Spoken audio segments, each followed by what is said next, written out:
E agora eu vou te explicar um pouco sobre choque, o que é o choque. Comenta aqui no chat para mim, só para eu me situar aqui com vocês. Para vocês, o que é o choque? É o choque que eu meto o dedo na tomada e fico grudado? Mas me contem aqui, cada um de vocês, qual é a definição de choque para vocês. Ou, se você não souber, pode falar no chat, não tem problema. Professor, não sei, porque eu estou aqui para te ensinar mesmo, tá? Eu quero essa resposta, professor, não sei. Mas quando eu se falo, comenta aí, tá? Antes de eu falar. Mas quando eu se falo de choque, um conceito bem simples que vocês podem estar utilizando, ou um conceito mais completo para ficar com charme aí, coloca assim no teu caderno. O choque é a hipoperfusão tecidual sistêmica. Professor, que Django é que você falou? Hipoperfusão tecidual sistêmica. Professor, facilita pra gente. Não chega sangue nos tecidos. Pronto, não chega. Vai ter alguma causa que infelizmente não vai chegar sangue nos teus tecidos. E se não chega sangue nesses teus tecidos, infelizmente você está diante a um choque, tá? Diante a um choque. E se você está com essa má perfusão sistêmica, né, com o conceito de livro traz pra gente, esse é o nosso conceito de choque. Não precisa falar bonito, só fala. Tá chegando pouco oxigênio, tá chegando pouco sangue nos tecidos. E essa pouco chegada e essa redução de chegada de sangue nos tecidos que leva ao oxigênio tem algumas características e que são os tipos de choques. Então vou falar de cada um deles aqui com vocês. O primeiro tipo de choque que iremos aqui discutir vai ser o hipovolêmico. Quando eu falo hipoperfusão, hipovolêmico, eu estou falando de baixa. Volêmico, volume, líquidos.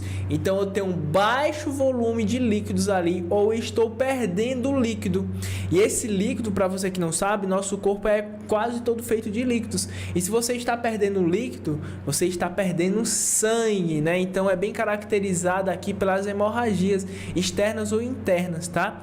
Quando eu perco esse volume, esse líquido, o sangue também é ali um líquido, tá, gente? O sangue também é um líquido. Então, se eu estiver perdendo sangue, eu estou diante a um estado de choque. Aí eu vou avaliar, certo? Aqui caberia uma aula mais profunda sobre cada um desses tipos de choque, tá? Posso vir também por perdas cutâneas, né? Como queimaduras, febre, ou se eu estou de frente a uma diarreia, a um quadro de vômito, tá?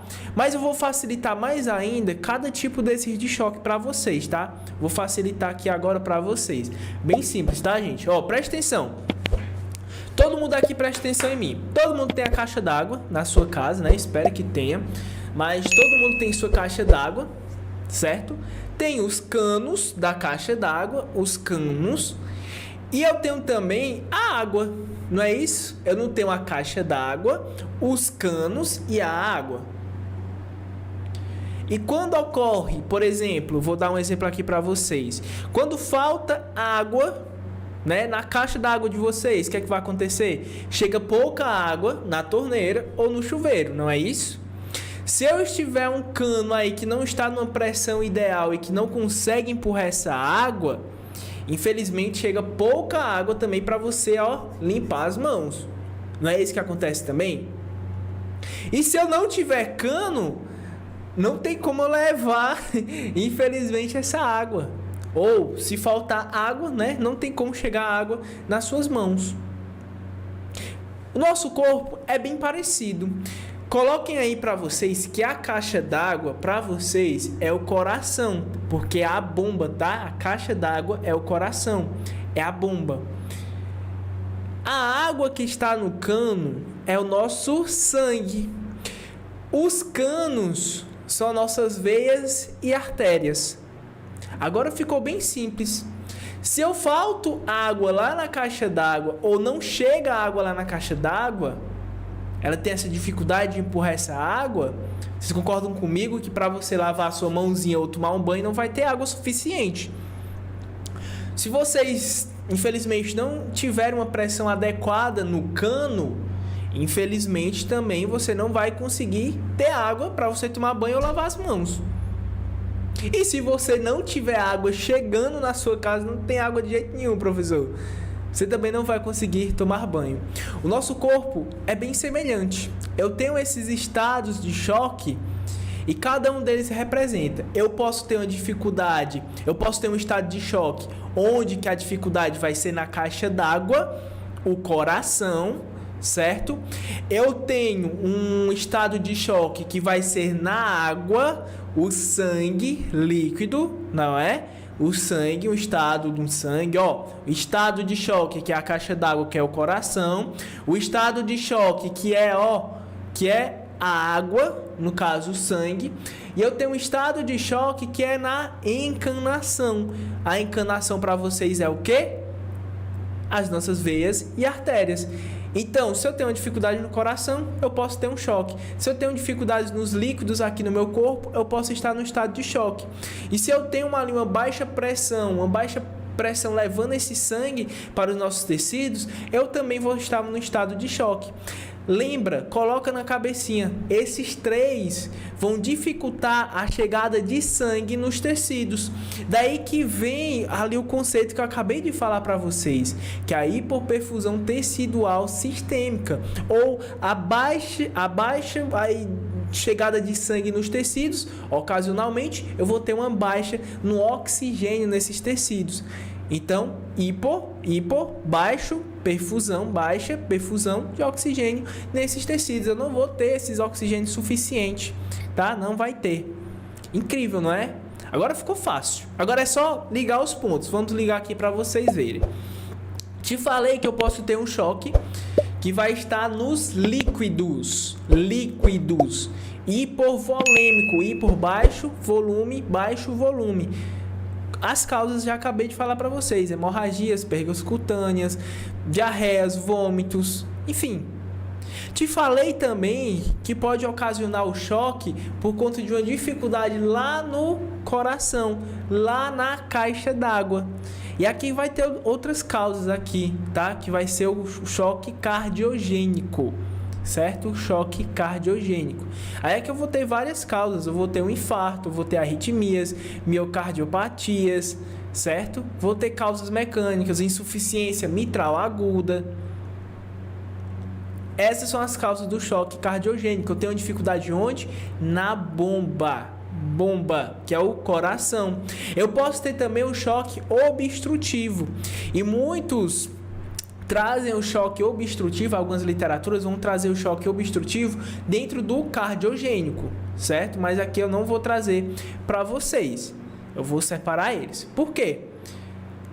Porque eu tenho um tromboembolismo pulmonar ali também nesse paciente que pode desenvolver. O pneumotórax hipertensivo também pode ser um obstrutivo. Porque o obstrutivo é quando o seu coração, certo?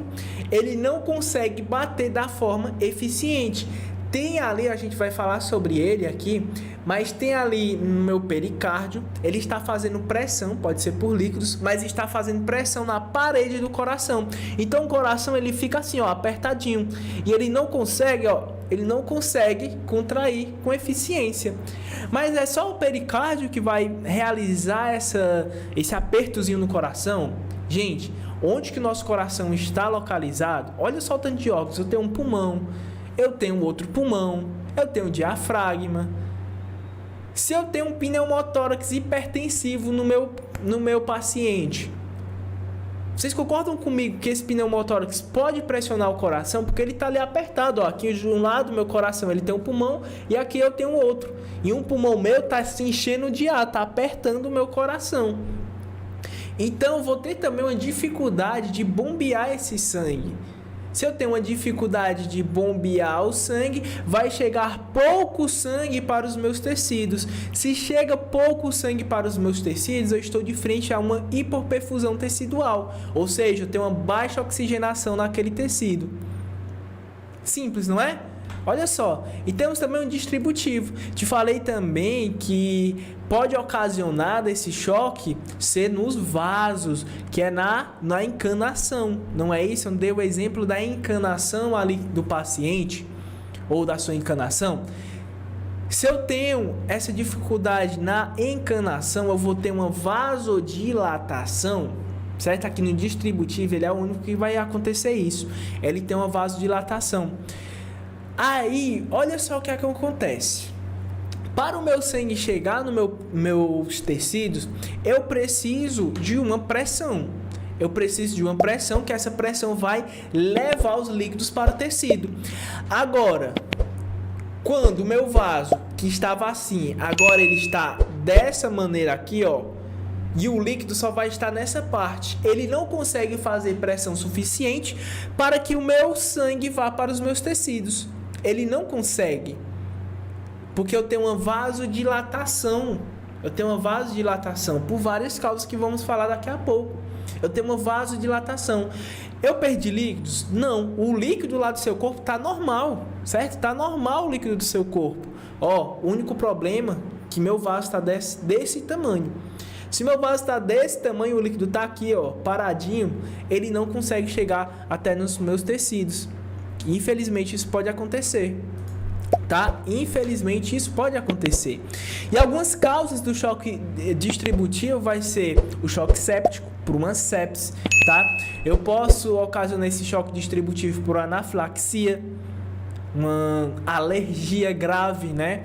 O choque neurogênico, que pode vir aqui tanto pelo TCE como também com um trauma raquimedular. O que vai acontecer aqui?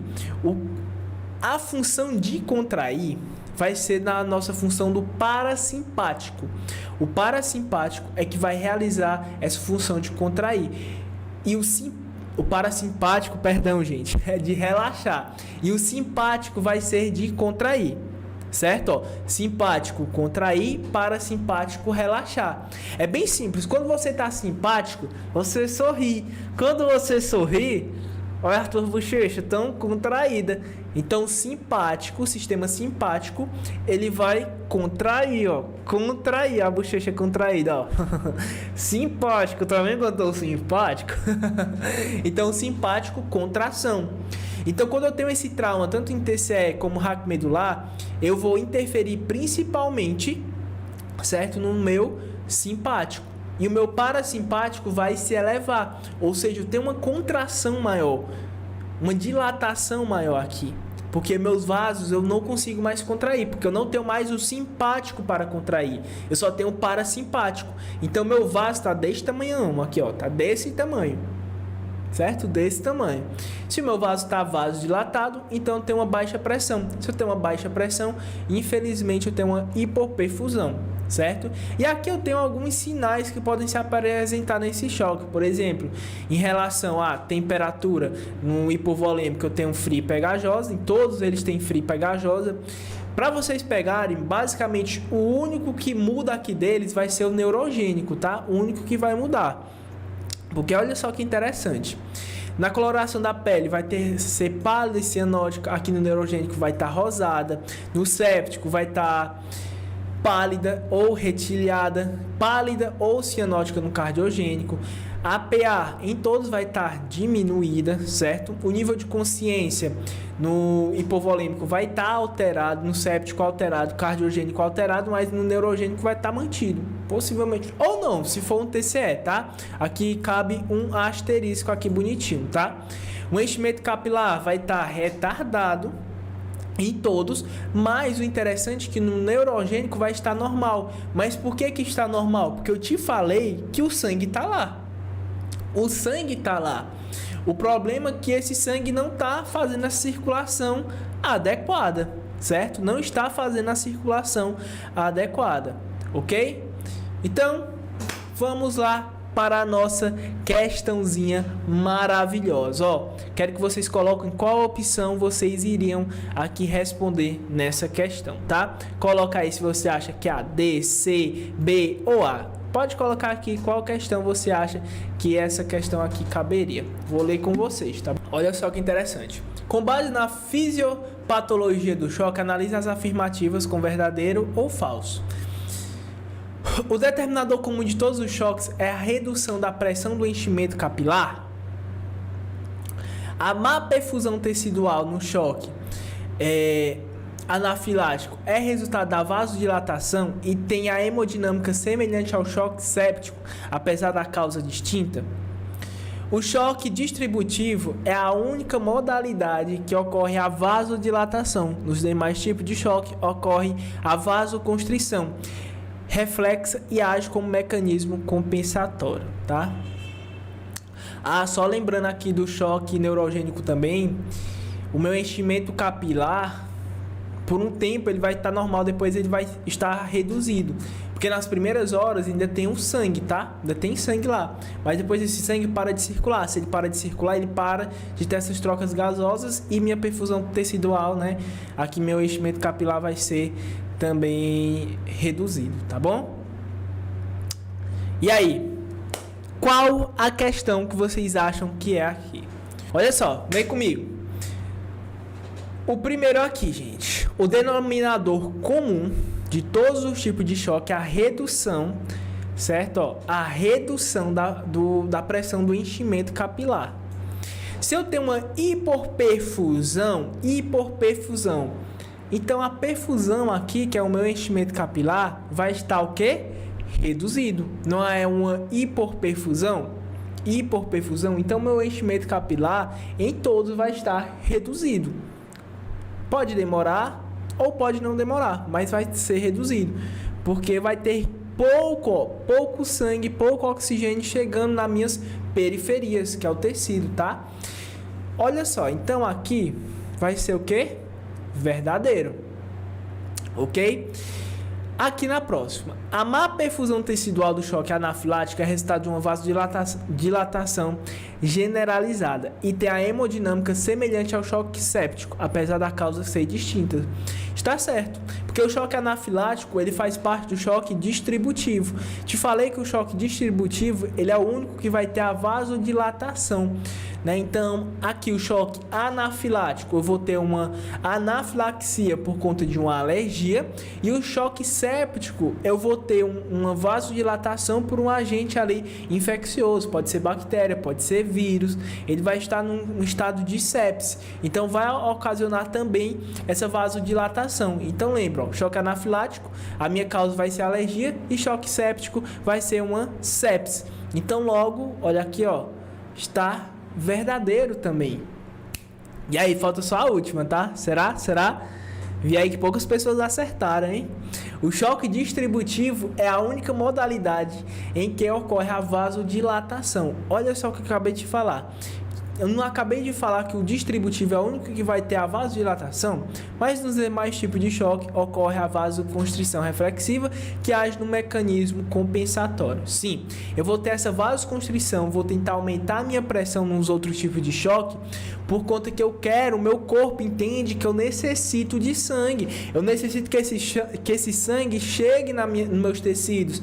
Então, meu corpo ele tende a entrar no estado compensatório, ele vai tentar aumentar a pressão, porque aumentando a pressão, meu corpo entende que ele vai jogar esse sangue para os tecidos. Então, esse é o estado compensatório aqui do choque. Logo, a alternativa correta aqui para vocês seria a alternativa A. Então, aqui todas estão verdadeiras. Coloca um coraçãozinho aqui, que eu sempre gosto de falar para vocês. Coloca um coraçãozinho se vocês entendeu, se vocês pegaram aqui algo novo aqui sobre choque. Coloca aqui o coraçãozinho para eu entender se vocês gostaram mesmo. Vai, coloca o coraçãozinho aí, vai. Lança o coraçãozinho.